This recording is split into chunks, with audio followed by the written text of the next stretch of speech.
This is the Black Information Network Daily Podcast, and I'm your host, Ramses Ja. And sometimes the amount of stories that make their way to us means that we simply can't cover everything that comes our way. But from time to time, a story just stays with me, and I feel compelled to share it with you and give you my thoughts. And now, one more thing. I got one more thing I'd like to talk to you about right now. Samuel Alito's mom's Satanic abortion clinic. All right. Let me be the first to share with you that I come from a faith tradition. My father was a minister, his father was a minister, and his father was a minister before him. So anything that has to do with anything Satan or satanic or whatever, automatically that is just not for me.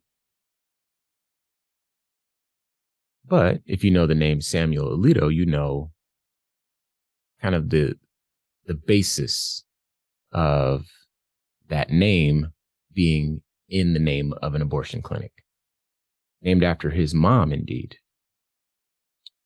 So for those that don't know, there is a new service being offered in the state of New Mexico, and they have a website on the Samuel Alito's mom's Satanic Abortion Clinic website that has a comic of Justice Samuel Alito's mom.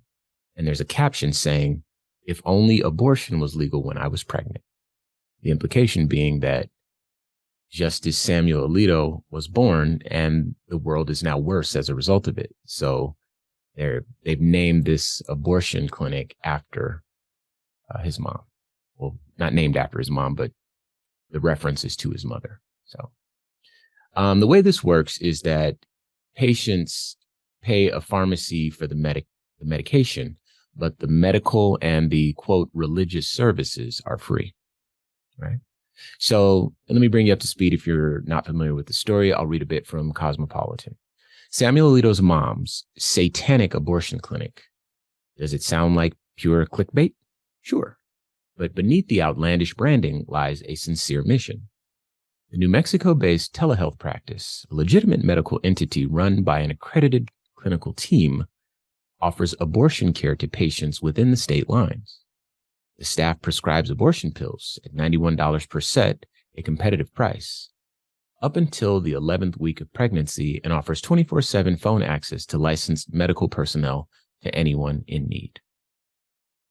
So it's not a overly religious operation, one way or the other. It is purely a way to get attention and to just kind of serve a thumb in the eye to the individual responsible for overturning Roe versus Wade.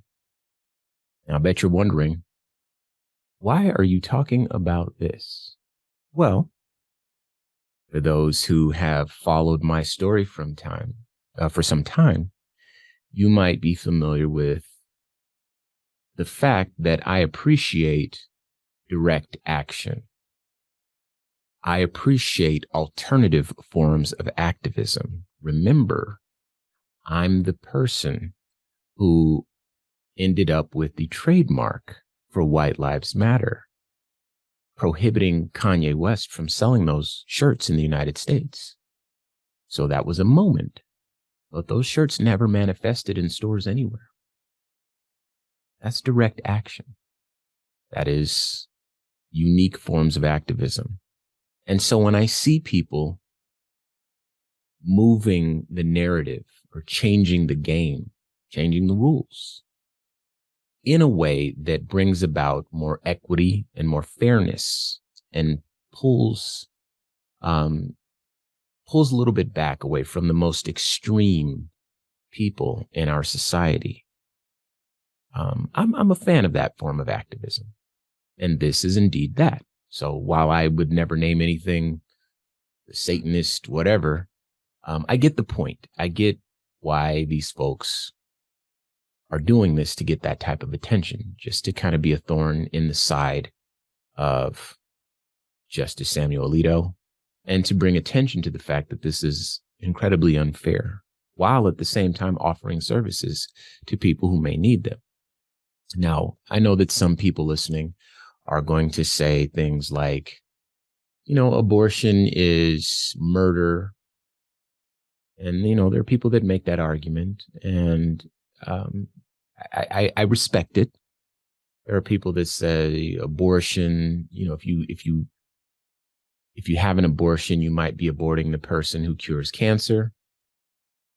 And, there's something there. I mean, I would challenge that by saying an abortion could also abort the next Hitler.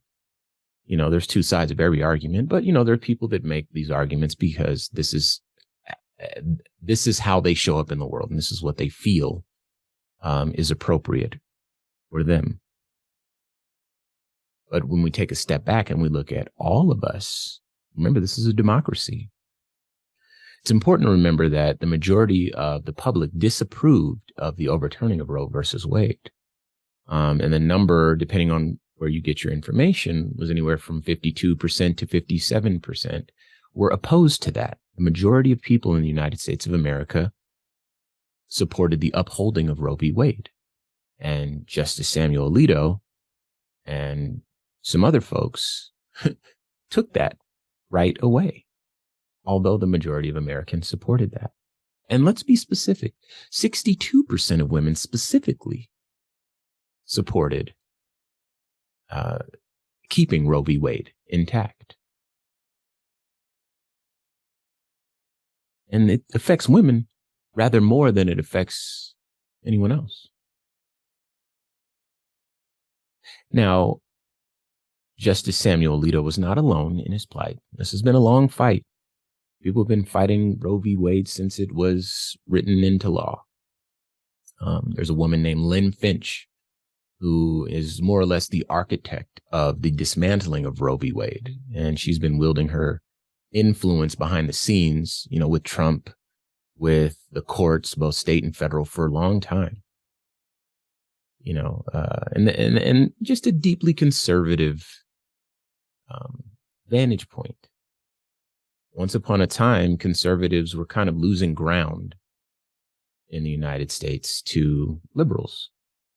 And they adopted this issue. This wasn't firmly entrenched into the Republican ideology in this country. This was something that was adopted recently in this country's history, so as to elicit an emotional response from the people most aligned with faith traditions. And it worked. If I can get you to agree with me on this thing, then perhaps you'll overlook the rest of the things that you may disagree with. And that's just the nature of really all politics in this country. So I'm not picking on conservatives specifically, but this one worked masterfully. It's not a nuanced conversation. It's just murder to a certain group of folks. Add to that there are more sinister elements at play here. For those familiar with the Great Replacement theory, the idea that Jews and Black and brown people are replacing white people intentionally, not a function of nature or just the way the population has skewed, but there is a concerted effort to outnumber white people in the United States and in Great Britain. And to offset those numbers, white people need to have more babies. That's a real theory that people sincerely believe. They believe Jews are behind it. They believe we're behind it. And so having these fears, and then having a lot of people with certain religious sensibilities, and then just in general, having these ideas aligned with folks who might be fiscally conservative or might really only espouse one or two elements of a conservative platform. If they can get them to buy into something like this, then you could make an argument that they're fully bought in with 2 to 3 things and they'll overlook the rest. And again, that is the nature of politics in a binary political system. So I'm not trying to be unfair or unkind to my conservative brothers and sisters. But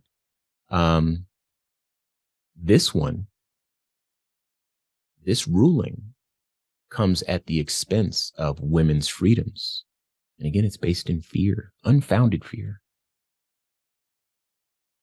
And that's not fair. 50 years of case precedent overturned.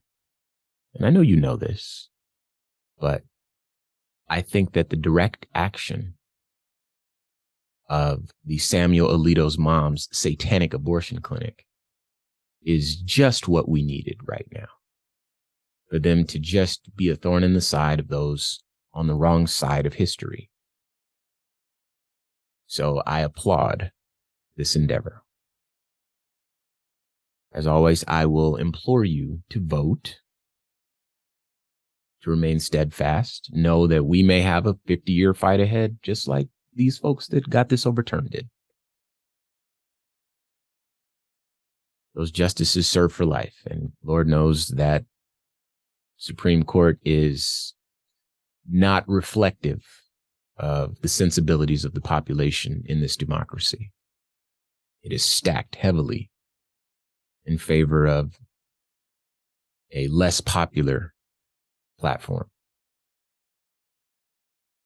And the way we engage and the way we create the changes that we'd like to see is to vote. It's the best that I got. It's the best that we can do. And the more of us that vote, the faster things change. The more of us that vote, the more the people that oppose us have to abandon fringe elements of their platform and adopt more centrist elements to remain in power, to represent their voter base.